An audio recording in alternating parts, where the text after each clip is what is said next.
bonjour, je suis directeur du campus adventiste du Salève, collongeois depuis fort longtemps, plus de 40 ans. J'ai grandi dans la commune. Cette école est arrivée en 1921 à Collonges-sous-Salève, en provenance de Suisse. En fait, l'école est née en 1893, il y a 132 ans, à Neuchâtel en Suisse. C'est une école de deux pasteurs qui a cherché à s'agrandir et qui a acheté un vaste domaine dans la commune, deux hôtels, le grand hôtel du parc et celui des Sources, qui sont sur les Hauts de Collonges, pour le développement de l'école.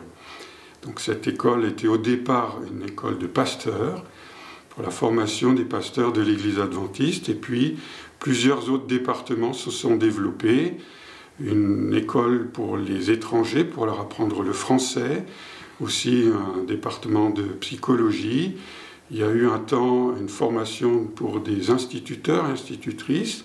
Et puis à partir de 1935, il a été créé une école primaire d'abord, puis après un collège et enfin un lycée.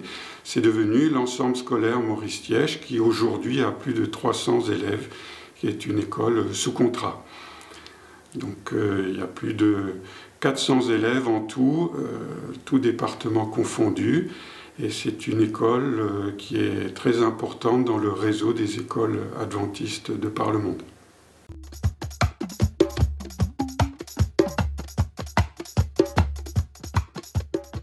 Alors pour la faculté la plus importante, c'est celle de théologie. Il y a plus de 130 étudiants qui viennent de toute la francophonie pour un master en théologie, 5 ans d'études. Et puis il y a aussi une trentaine d'élèves qui viennent aussi de l'international pour passer un trimestre ou toute une année scolaire pour apprendre le français. Et puis il y a une quinzaine d'étudiants qui font des études en coaching. Et puis à côté de cela, il y a à peu près 300 élèves dans l'ensemble scolaire Maurice Thiesch.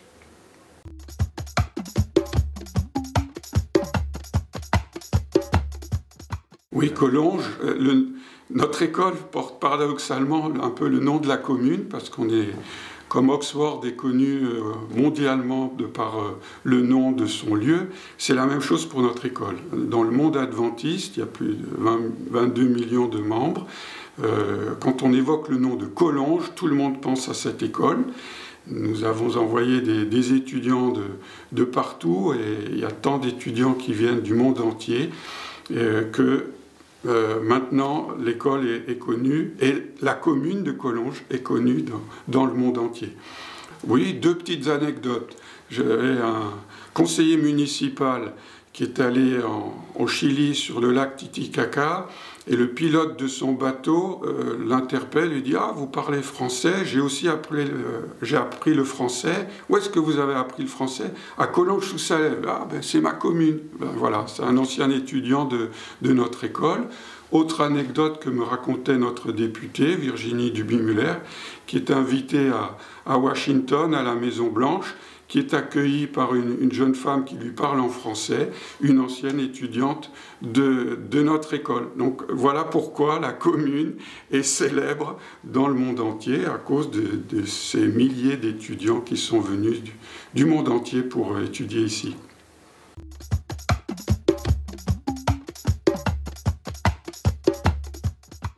Alors l'Église adventiste a la chance de posséder le deuxième plus grand réseau d'écoles privées dans le monde, après l'Église catholique. C'est cette volonté de l'Église adventiste de servir par le moyen de l'éducation. Alors en Europe, il y a des petites écoles comme la nôtre. Il y en a une en Autriche, une en Espagne près de Valencia, il y en a une autre près de Berlin. Ça se répartit un petit peu en Europe. Dans d'autres continents, il y a des vastes universités avec plusieurs milliers d'étudiants, que ce soit aux États-Unis, en Amérique du Sud ou en Asie.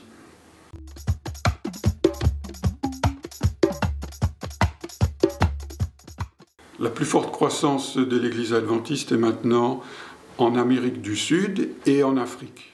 En Afrique, notamment à cause de la démographie importante de ce continent, c'est là que la croissance de l'Église est la plus importante.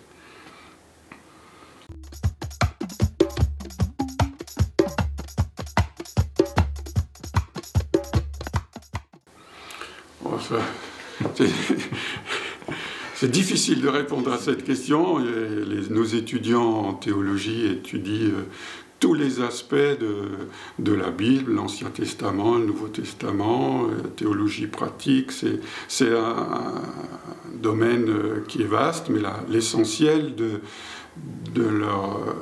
leur apprentissage sert à être capable de répondre aux aspirations et interrogations des membres d'Église ou des non-membres d'Église, de tout un chacun par rapport à la spiritualité. C'est un métier très concret que celui de pasteur, c'est de prendre soin des personnes et de cheminer avec eux sur le plan spirituel. Donc c'est à la fois, oui, théorique et dans l'étude de textes qui sont très anciens, mais appliqués aujourd'hui aux problématiques du quotidien. Certains étudiants se destinent à la recherche, passent ensuite un doctorat dans une autre université, mais la large majorité de nos étudiants deviennent pasteurs.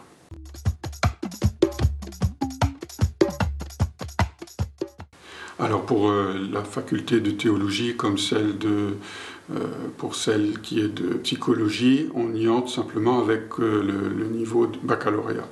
Donc voilà, il n'y a pas d'autres exigences que les exigences habituelles académiques.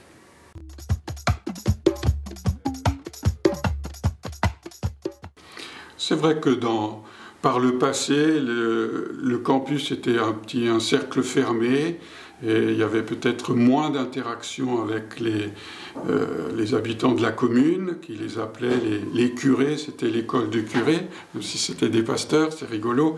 Mais voilà, il y avait peut-être plus, parmi les anciens de l'école, cette volonté d'être entre soi. Heureusement, cette façon de voir les choses a disparu et l'école est très ouverte aujourd'hui à la vie de la commune. Beaucoup de Collongeois scolarisent leurs enfants à Maurice-Thièche. Il n'y a pas de sectarisme du tout. C'est une école très ouverte au monde, qui veut être utile à tous les aspects. Et donc, oui, on est de plus en plus ouverte à la commune et participant de la vie de la commune, des différentes activités qui s'y déroulent, partenariat entre les écoles communales et l'école catholique et l'école protestante. Voilà, ça c'est des choses qui se sont développées, j'en suis très heureux, et qui doivent continuer. Oui, chaque année, le moment le plus emblématique, c'est ce qu'on appelle la clôture académique.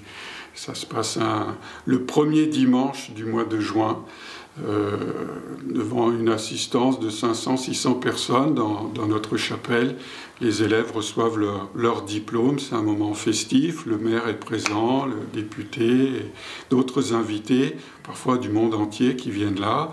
C'est même diffusé en direct sur Internet avec plus de 5000, 6000 personnes qui suivent ce moment de fête. C'est le moment le plus agréable pour un directeur que celui de remettre les diplômes. Et même nos élèves, nos futurs bacheliers sont présents et reçoivent un certificat pour honorer le temps qu'ils ont passé dans notre institution.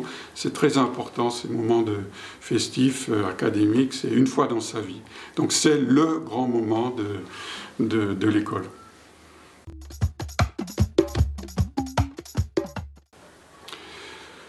Il y a deux défis. Pour Maurice-Thièche, le défi, c'est un défi de croissance. On est de plus en plus sollicité, notamment au niveau du collège. Et donc nous sommes en train de dédoubler les classes du collège. On avait jusqu'à présent une 6e, une 5e, etc. Bientôt, on en a maintenant déjà 2. Donc pour pouvoir répondre aux besoins de la population locale, au niveau du collège, ça c'est un premier défi qui va impliquer de construire aussi des salles de classe supplémentaires. Au niveau du campus, c'est aussi un défi de croissance et des bons problèmes pour un directeur. On a de plus en plus d'étudiants qui viennent des quatre coins du monde et le défi c'est de pouvoir les loger. Donc projet de détruire notre ancien bâtiment internat des garçons pour y construire des logements pour les étudiants mariés ou pour le personnel.